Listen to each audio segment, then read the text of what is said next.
Welcome back to Rowan Town. In this video I'm ballasting platform 1 and the bypass line. I'm going to try out a tool I purchased a few years ago after having the laborious task of doing the bottom level of the layout. This is a fairly large area of 4 tracks over 2 meters each in length, and I hope this tool will help.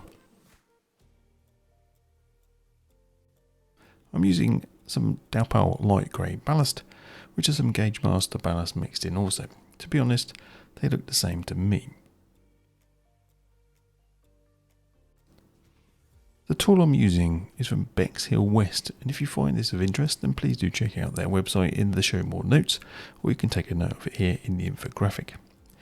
It has 2 pieces, but you do need to watch their video and read the website, as it requires some pipes and adapters from Amazon to work. Basically, one end fits on the end of your Hoover, and then you run it along the track. The other is a rather natty adapter that allows you to use a general soft drinks bottle and collect the ballast removed.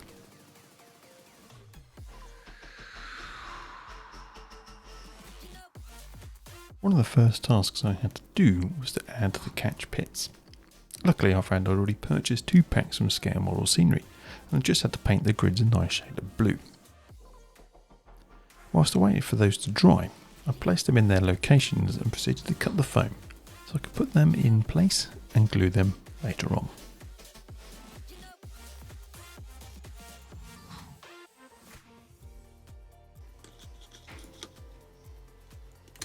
Using the rather standard method of adding ballast, using a ballast spreader, I set about adding the ballast. Due to the platform, it made it a little bit hard to run alongside that platform. I also noted that I would need a significant amount of ballast to fill the space between the platform itself and the 2 lines. I used some paper towel as a funnel to help reload the spreader each time it ran out.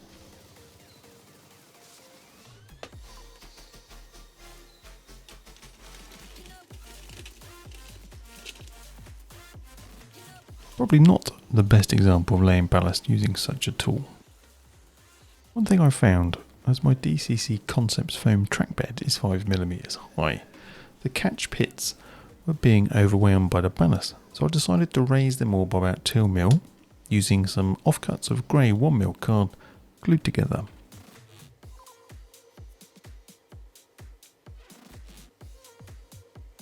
Trying the ballast tool out, I found an issue. It was a little too wide to get down the track next to the platform, but where I could get it on the track correctly, it was picking up the ballast nicely.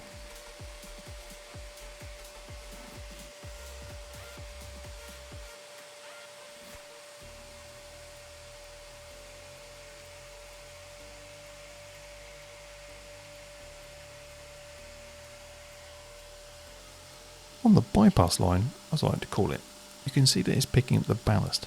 It does require a few passes, but it does indeed seem to work.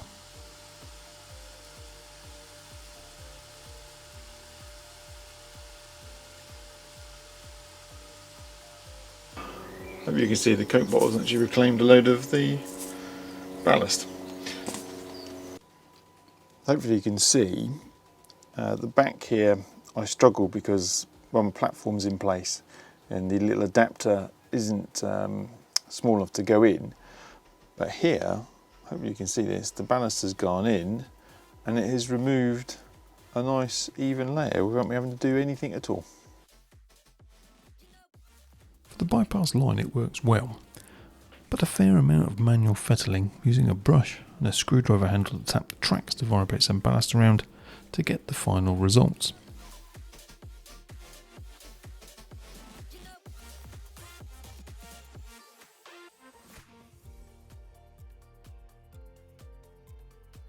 So I thought I'd better just test the points before I run the PVA glue, the 50-50 mix, just to make sure that the loco is working okay, which it appears to be.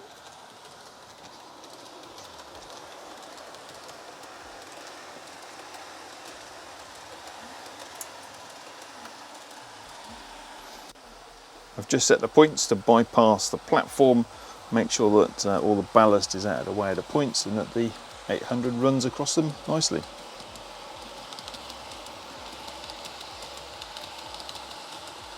Probably not a great idea to run it whilst the ballast is loose, but it does mean that I can make sure that no ballast is in the rails. You can hear it as well if there is something in the way as the wheels go across them or over the ballast in the wrong place. Looks like it's all working quite well.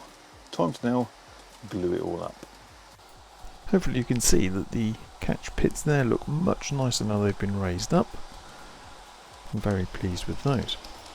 I'm not going to show the entire gluing process, as there are many videos on YouTube that cover that and cover that very well.